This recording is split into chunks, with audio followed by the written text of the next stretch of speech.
Bueno, en este video lo que vamos a hacer es hablar un poco acerca de lo que es la energética que involucra el proceso de disolución, ¿sí?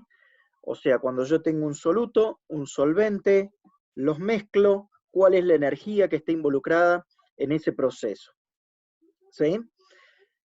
Lo que es interesante es que cuando uno tiene un soluto y un solvente, si realmente se produce una solución, ¿sí?, es porque el proceso es espontáneo, ¿sí? Si no, no se produce la solución y nosotros no hablamos de solución.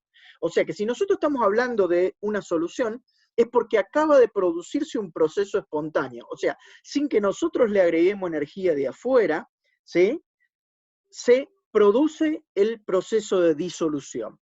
Entonces uno se puede preguntar, bueno, ¿y cuál es los cambios de energías que están involucrados en este proceso de disolución? Bueno, básicamente hay tres procesos que son los que hay que tener en cuenta al momento de analizar la energía del proceso de disolución, ¿sí?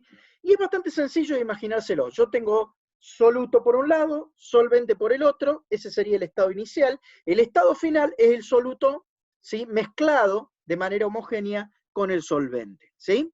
Entonces, para ir desde el estado inicial al estado final, lo que yo necesito es al soluto, ¿sí?, que está interaccionando de alguna manera, ¿sí? Tengo que romper esas interacciones soluto-soluto, ¿sí? Para romper esas interacciones soluto-soluto, yo necesito entregar energía, con lo cual ese delta de H va a ser positivo, ¿sí? Va a ser un proceso endotérmico, un proceso al que yo voy a necesitar entregarle energía. Por otra parte, tengo las interacciones solvente-solvente que también voy a necesitar romper, ¿sí? Y por último, ¿sí?, y como antes de ir al último proceso, como también necesito romper esas interacciones solvente-solvente, también ese proceso es endotérmico, o sea, el delta DH es positivo. Por último, como les decía, ¿sí?, ahora vamos a juntar las partículas de soluto con las partículas de solvente para fabricar la solución, ¿sí? Eso va a generar una interacción soluto-solvente que me va a entregar energía, ¿sí? Ese proceso siempre es exotérmico, o sea, libera energía, o sea, ese delta DH va a ser menor que cero. Entonces tenemos el delta H1, ¿sí?, que es la separación de partículas de solvente, el delta H2, ¿sí?, que está representado acá, el delta H2, que es la separación de, esto es la separación de partículas, acá está mezclado esto con respecto a esto. Déjenme hacer un cambio acá para que quede bien.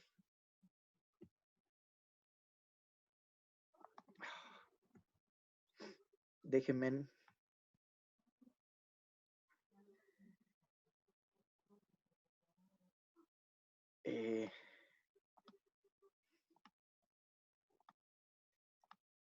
Déjenme hacer este cambio acá, sí. Queda bien.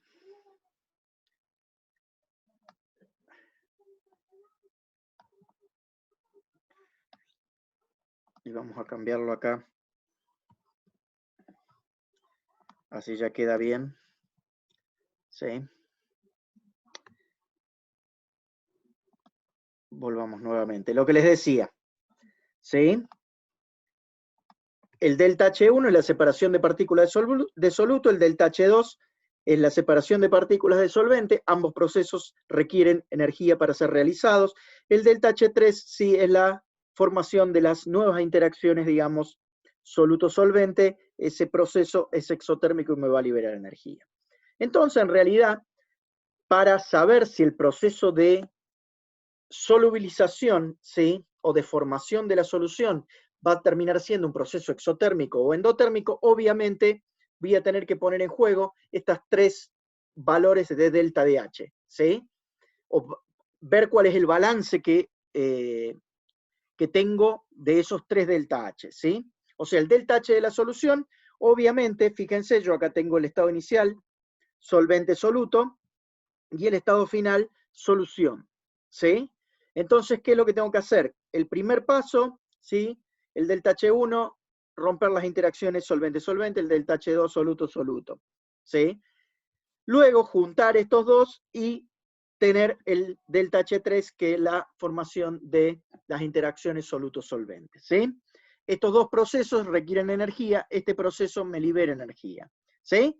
En este caso particular, para este ejemplo, fíjense que el delta H3 es más grande que el delta H1 más el delta H2. Entonces, el balance total va a ser un delta H de solución, ¿sí? O de solubilización, ¿sí?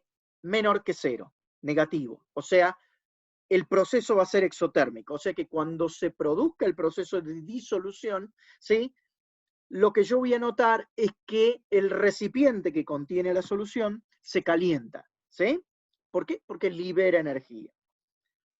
Por otra parte, yo podría tener el caso opuesto, en donde la sumatoria del delta H1 más el delta H2, ¿sí? Sea mayor que la energía liberada en el delta H3, ¿sí? En ese caso, el delta H de solución va a ser mayor que 0. O sea, ese va a ser un proceso endotérmico que va a requerir energía para que ocurra. Entonces aquí uno se puede preguntar, ¿sí? Nosotros hasta ahora siempre hemos visto procesos, y yo siempre les he dicho que las cosas ocurren de manera espontánea, ¿sí? Porque, ¿sí? El estado final siempre tiene menor energía que el estado inicial, ¿sí? Si no, no ocurre, ¿sí? Yo para llegar al estado final voy a tener que tener mayor energía, digamos, ese proceso no va a ocurrir por sí solo, va a ocurrir si yo lo fuerzo entregándole energía. Pero para que el proceso ocurra de manera espontánea, la energía del sistema tiene que disminuir, ¿sí? Y eso es una cosa bastante general. Entonces acá estamos viendo de que en este caso no ocurriría, ¿sí? O no debería ocurrir. ¿Eso qué significa?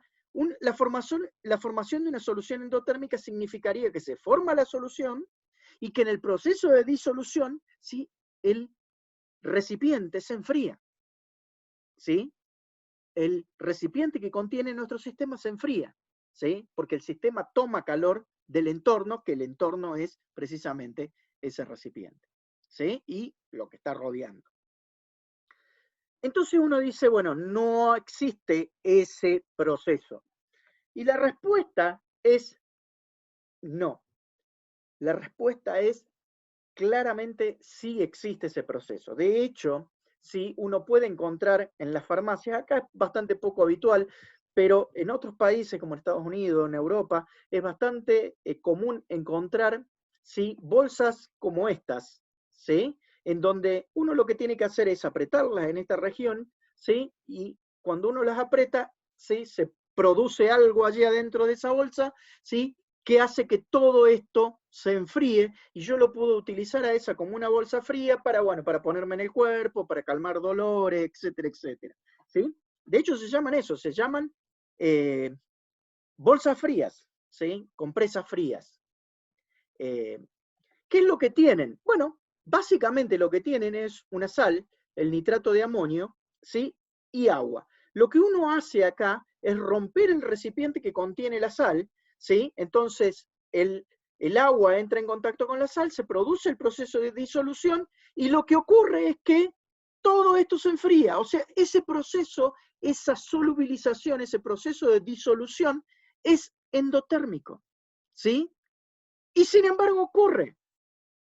¿Sí? Claramente se mezcla y se produce una solución, ¿sí? O sea que, en este caso, el delta H de solubilización, ¿sí? Es mayor que 0. Y uno diría, no puede ocurrir, ¿sí? Porque energéticamente no es favorable, ¿sí? Y por lo tanto no debería ser espontáneo. Sin embargo, sí lo es. Claramente es un proceso que es endotérmico y que ocurre, ¿sí?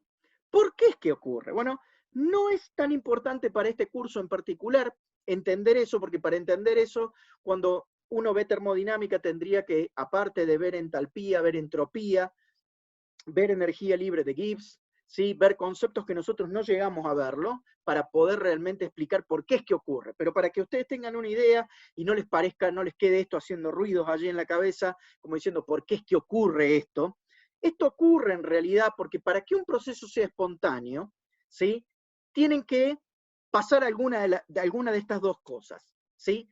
O disminuye la energía interna del sistema, que es lo que nosotros estábamos habituados, a lo que nosotros siempre hemos hablado, ¿sí?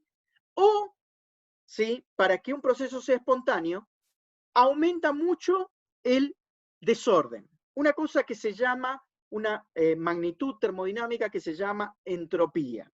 La entropía no es otra cosa que el grado de desorden del sistema. Mientras mayor desorden haya en un sistema, mayor es la entropía.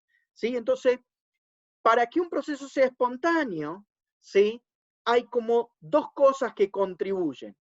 Una es la disminución en la energía libre y la otra es el aumento de entropía. Entonces, por allí, la disminución de energía libre, ¿sí?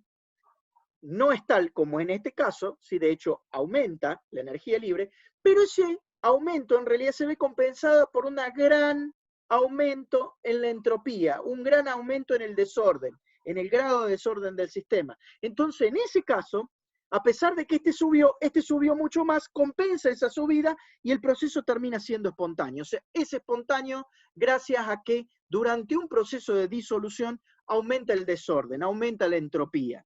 ¿Sí? Para que ustedes lo entiendan. Ustedes entran a una casa perfectamente ordenada, ¿sí? Luego de un día allí, ¿sí? En los que ustedes anduvieron, hicieron sus actividades, durmieron una siesta, fueron, comieron, etcétera, etcétera, ¿sí?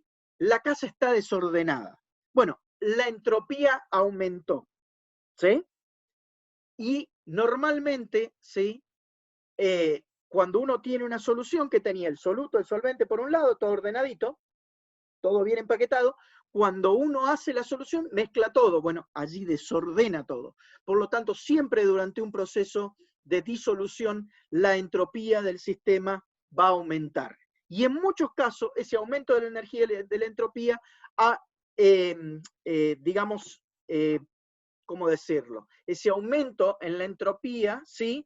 Es más grande que el aumento en la energía interna, entonces compensa eso y el resultado es que el proceso sigue siendo espontáneo, a pesar de que desde el punto de vista de la energía, ¿sí? De la energía interna en particular, no disminuye, sino que aumenta. Entonces, de esa manera, hay procesos de disoluciones que son endotérmicos y que sin embargo ocurren. Ocurren gracias al aumento de entropía. ¿Sí? Fíjense, esto es un caso para que ustedes entiendan qué significa esta cuestión de la entropía. ¿Sí? Lo que yo tengo acá son dos gases. Ustedes saben que los gases entre sí prácticamente no interaccionan. Nosotros siempre hemos dicho que en los gases nosotros despreciamos cualquier tipo de interacción intermolecular o interpartícula que exista en el gas, porque las partículas de gas prácticamente no se ven una con la otra. ¿Sí? Entonces, para un sistema gaseoso, el proceso de disolución de un gas en otro, si el delta H va a ser cero. ¿Por qué? Y bueno, porque la energía que yo necesito para separar las moléculas es prácticamente cero. Las de soluto y las de solvente. ¿Por qué? Porque ya están separadas. ¿Sí? Entonces cero. Y la deformación, interacción soluto-solvente, también es cero, porque no interaccionan. Entonces en un gas, ¿sí? Tanto delta H1, delta H2 o delta H3, ¿sí? Van en cero. A eso se le llaman soluciones ideales, ¿sí? Y las soluciones ideales ocurren, ¿sí? Por ejemplo, yo tengo un gas, el que está representado con bolas verdes, y otro gas, este otro representado con bolas violetas, ¿sí? Si yo tengo cerrado ahí el robinete que es el paso que comunica estos dos balones, no pasa nada, obviamente, pero ni bien yo lo abro después de un cierto tiempo, lo que se produce es una mezcla prácticamente perfecta. Si yo cuento la cantidad, cuál es la concentración, sí, que yo tengo de bolas verdes y bolas violetas en este balón, va a ser exactamente el mismo que el que yo tengo en este. O sea, si mido la presión parcial del gas verde, va a ser el mismo acá que en el balón de la derecha que en el de la izquierda. Lo mismo para el de las azules. ¿Sí? Entonces, si el cambio energético en este caso no es favorable, porque en realidad vale cero, el delta H de disolución va a valer cero, ¿sí? No es positivo, pero tampoco es negativo. ¿Sí? Con lo cual, ¿por qué ocurre? Bueno, ocurre porque este sistema, ¿sí? Es más desordenado que este sistema, entonces al pasar desde aquí a aquí, la entropía del sistema aumentó. ¿Se entiende? Entonces, siempre que se produzca un proceso de disolución, ¿sí? La entropía va a aumentar. Ustedes dirán, y bueno,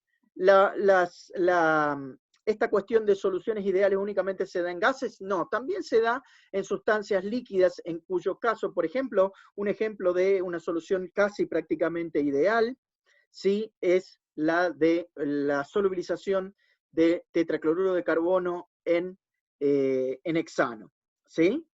En realidad, el delta H, ¿sí?, de ese proceso es prácticamente cero, ¿sí? Prácticamente cero.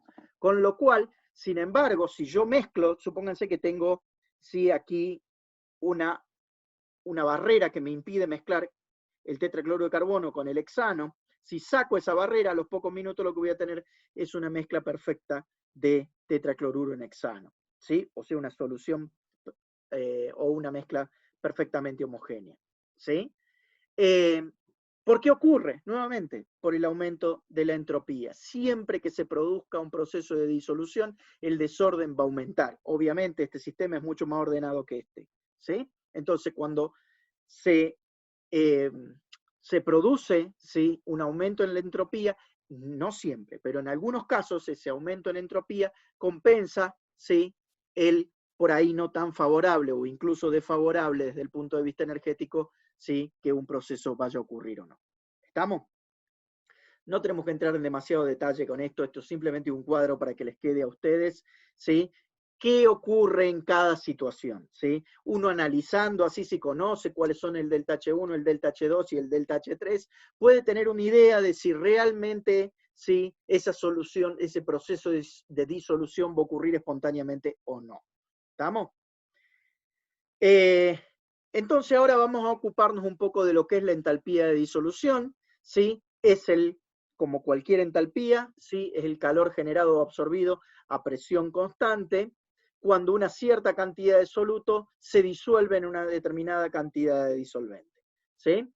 O sea que el delta H de disolución es la entalpía de la disolución menos, ¿sí?, porque esto sería el estado final, menos la entalpía de los componentes puros, ¿sí?, no mezclados, ¿sí? Este sería el estado final, este sería el estado inicial, ¿sí?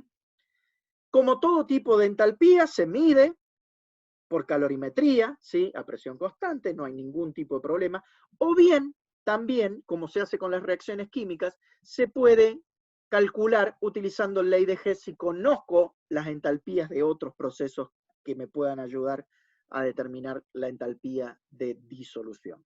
¿Sí? Vamos a ver cómo funciona eso, ¿sí? Como todo calor, ¿sí?, como todo delta H, como todo cambio de entalpía, ¿sí?, la entalpía de disolución depende de la concentración de soluto, ¿sí?, en una determinada cantidad de solvente. O sea, depende de la concentración. Entonces, cuando tengamos que hacer un cálculo, obviamente, normalmente el delta H de disolución está dado en calorías por mol de soluto, por ejemplo. Entonces, si nosotros duplicamos la cantidad de soluto, obviamente se va a duplicar la cantidad de calor, ¿sí?, intercambiado durante el proceso de disolución, ¿sí? Este es otro ejemplo que es al revés. Vieron que recién les mostré que había bolsas frías. Bueno, también hay bolsas calientes, ¿sí? Las bolsas calientes también se venden en la farmacia, ¿sí? Están hechas con acetato de sodio, ¿sí? ¿Qué ocurre? Bueno, básicamente si yo agarro una solución de acetato de sodio y la caliento, por ejemplo, a 100 grados centígrados, caliento el agua a 100 grados centígrados y empiezo a disolver, ¿sí?, acetato de sodio, ¿sí?, hasta que la solución está saturada. Ya vamos a ver un poco más en detalle qué es lo que es eso de las soluciones saturadas. O sea, hasta que ya no pueda disolver más soluto, más acetato de sodio. La solución ya no tiene capacidad de disolver más acetato de sodio. Si le siguiera agregando acetato de sodio, el acetato de sodio precipitaría como un sólido, ¿sí? No se podría disolver más. Bueno, en ese momento, ¿sí?, yo dejo que esa solución se enfríe a temperatura ambiente muy lentamente, ¿sí?, sin enfriarla, sin ponerla dentro de la heladera, sino la dejo, ¿sí?, que llegue a temperatura ambiente lentamente. Cuando ocurre eso, esta solución, ¿sí?, queda lo que se llama sobresaturada. Es como que contiene más, a temperatura ambiente, contiene más soluto del que la solución puede disolver, pero sin embargo está disuelto, ¿sí?, aunque parezca extraño. Sin embargo, cualquier perturbación que yo le realice a esta solución, lo que hace es cristalizar, ¿sí? Básicamente, normalmente estas bolsas vienen con como una monedita de metal, de cobre, así que uno la aprieta, y ese simplemente proceso de apretar esa monedita de cobre o esa chapita de cobre, lo que hace es generar un proceso espontáneo de cristalización del acetato de sodio, y básicamente de tener una solución transparente pasamos a tener como si se hubiera, ¿sí?, congelado, por llamarle de alguna manera, el agua, ¿sí? De hecho, los magos utilizan esta solución para hacer el truco de congelar agua simplemente moviendo un recipiente. Les muestran un recipiente que tiene un líquido, lo mueven, ¿sí?, y ven cómo cristaliza en un determinado momento, empieza a cristalizar en tiempo real, uno ve que se va formando todo el cristal, es como si se congelara de repente, ¿sí?, el agua. Bueno, no es que se está congelando el agua, lo que está ocurriendo, sí, es que el acetato de sodio está empezando a cristalizar, y lo que uno ve acá son cristales de acetato de sodio. O sea, básicamente lo que uno está haciendo es el proceso inverso al de disolución, es el de cristalización. Y para el acetato de sodio, ese proceso de cristalización es exotérmico, o sea, libera energía. ¿Estamos? Entonces, así como están las compresas frías, están las calientes, ¿sí? Veamos un poco esta cuestión, ¿sí? Nosotros, ¿qué es lo que tenemos? Para el calor de disolución, el delta H de disolución, es básicamente el proceso de tener un soluto, supongamos sólido, cloruro de sodio, tenemos solvente, agua, ¿sí? Interaccionan y tenemos el estado final, ¿sí?, en donde los iones cloruro y los iones sodio están rodeados, solvatados por moléculas de agua.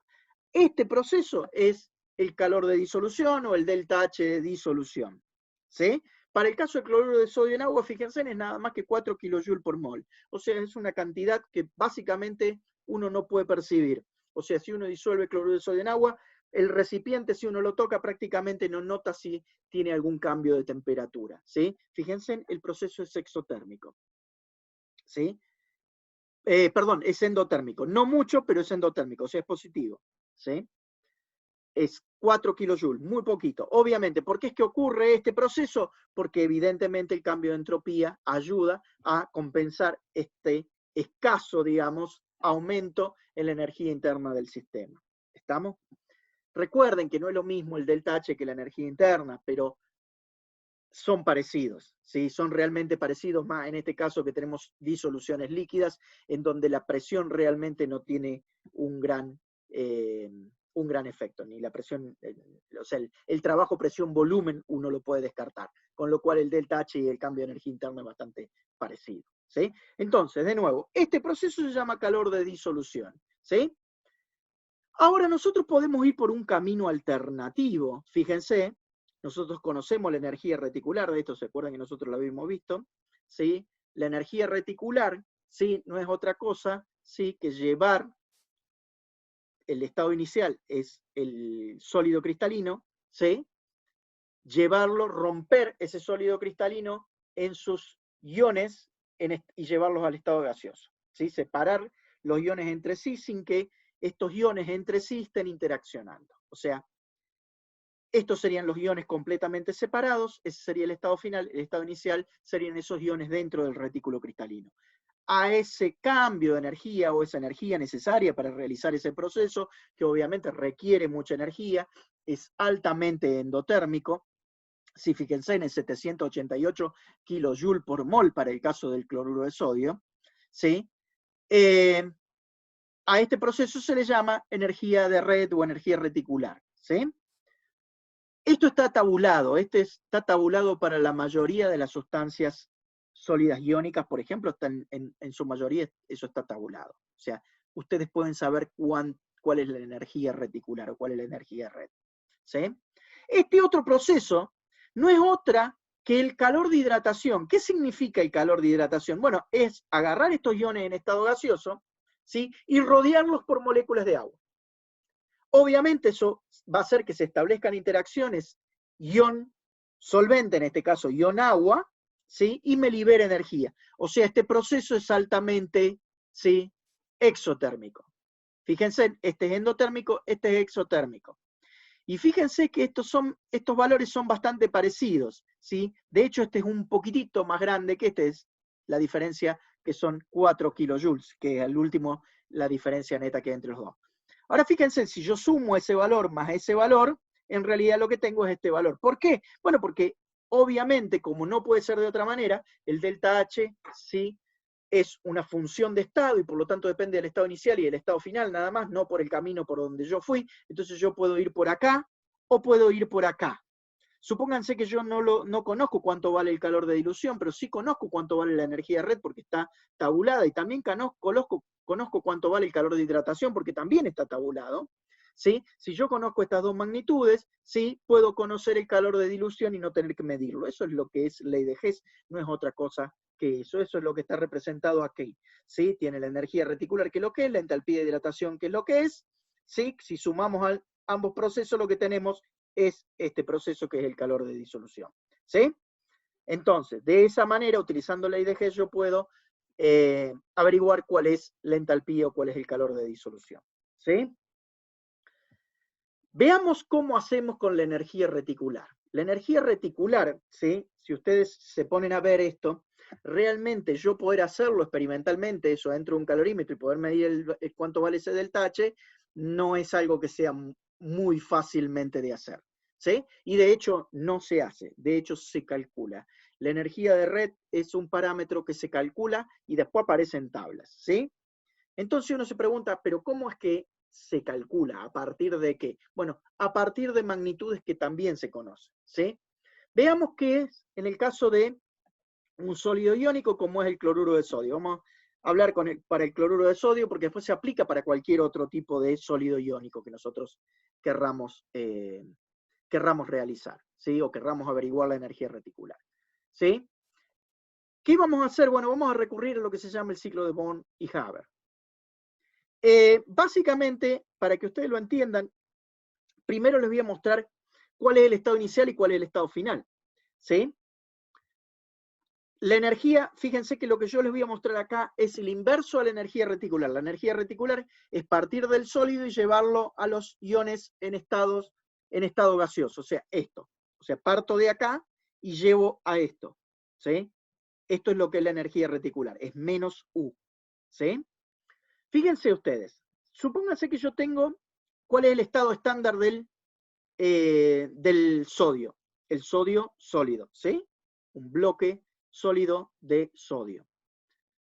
Esto es el estado estándar del cloro. ¿Cuál es el estado estándar del cloro? Es cloro molecular en estado gaseoso, ¿sí? Cloro molecular en estado gaseoso. Bueno, entonces lo que yo tengo que hacer, ¿sí? Partiendo de los elementos en sus estados estándar, llegar, ¿sí? Al sólido cristalino, eso es lo que se conoce como el delta H de formación del cloruro de sodio. El delta H de formación del cloruro de sodio es la energía, ¿se acuerdan ustedes? Si no, remítanse a lo que es el capítulo de termoquímica que habla de eso, ¿sí? Los delta H de formación de sustancias químicas es la energía involucrada en el proceso, ¿sí?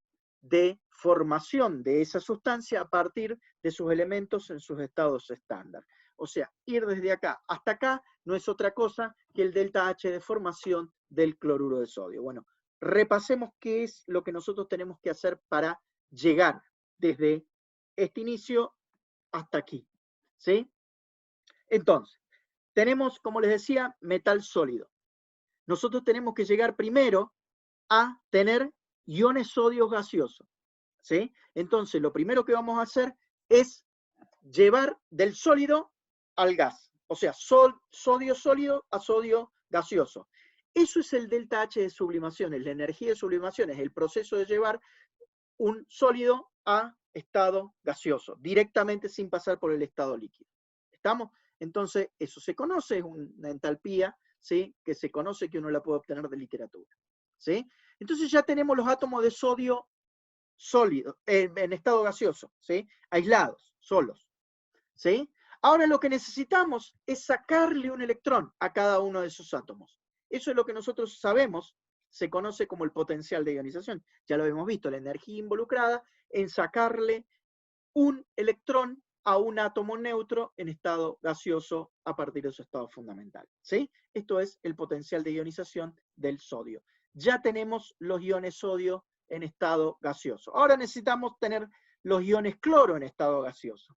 Pero nosotros no tenemos átomos de cloros libres, lo que tenemos es moléculas de cloro, sí, en estado gaseoso. Entonces lo primero que tenemos que hacer es romper esa molécula, ese enlace cloro-cloro. Eso no es otra cosa que la energía de disociación o la energía de enlace, ¿sí? La energía de enlace, ¿sí? Si no, también remítanse al capítulo de termoquímica, estaba definida como la energía necesaria para romper un enlace químico, ¿sí? En este caso de moléculas en estado gaseoso, ¿sí? Entonces, el romper este enlace de las moléculas cloro-cloro y obtener átomos de cloro es lo que es la energía de enlace, que también está tabulada. Luego ya tenemos los átomos de cloro en estado gaseoso, lo que necesitamos es agregarle un electrón, porque nosotros necesitamos un anión, ¿sí? Entonces, agregarle un electrón a un átomo neutro en estado gaseoso, ¿sí? En su estado fundamental, no es otra cosa que la afinidad electrónica, así la habíamos definido, ¿sí? Si no, recuerden lo que nosotros vimos en tabla periódica, ¿sí? Entonces, estas cuatro magnitudes, sí, nosotros las conocemos: el delta H de sublimación, el potencial de ionización del sodio, la energía de enlace de la molécula de cloro y la afinidad electrónica del cloro, ¿sí? Ahora ya tengo los iones en estado gaseoso, llevarlos adentro del retículo cristalino, eso sería lo que es la menos la energía reticular. El proceso de energía reticular, este es el estado inicial, este es el estado final, a que nosotros tenemos este el estado inicial, este el estado final. ¿Estamos? ¿Cómo hacemos esto del ciclo de von Haber? Porque esto no parece un ciclo. En realidad, nosotros partimos de sodio sólido, ¿sí? Una molécula, la mitad en realidad, media molécula de cloro 2, porque esto sería un átomo de cloro, medio mol de cloro 2 me va a dar un mol de cloro, ¿sí? Entonces un mol de sodio, un mol de cloro, ¿sí? Reaccionan para producir cloruro de sodio. Esto es el delta H de formación y eso también está tabulado, ¿sí? Es el delta H de formación, es una magnitud que yo puedo ir a buscarla en tablas, ¿sí?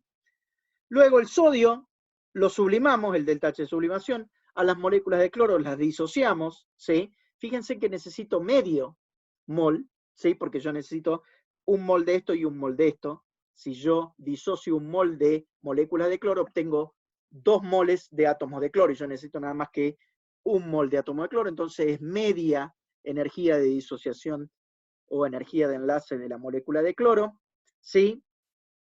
Acá ahora tenemos que pasar el cloro a cloruro y el sodio a sodio más, eso se hace con el potencial de ionización para el sodio y la afinidad electrónica para el cloro, ¿sí?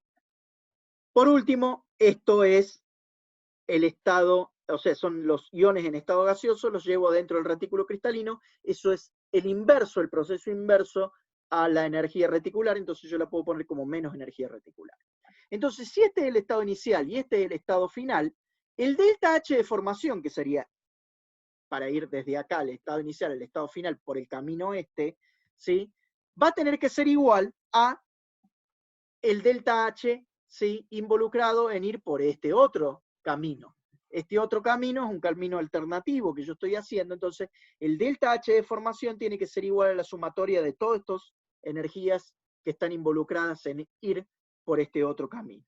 ¿Estamos? Entonces planteamos eso, el delta H de formación es igual al delta H de sublimación, más un medio del delta H de disociación de enlace de la molécula de cloro, más el potencial de ionización del sodio, más la afinidad electrónica del cloro, menos la energía reticular. Fíjense, yo conozco todos estos valores, menos la energía reticular, entonces despejo la energía reticular y me queda que la energía reticular no es otra cosa que eso que ustedes ven allí, ¿sí? La energía reticular se puede calcular porque todos estos valores yo los conozco, los puedo sacar de tablas, ¿sí? Bien, vamos a dejar con esto aquí y lo que resta lo vemos en un próximo video.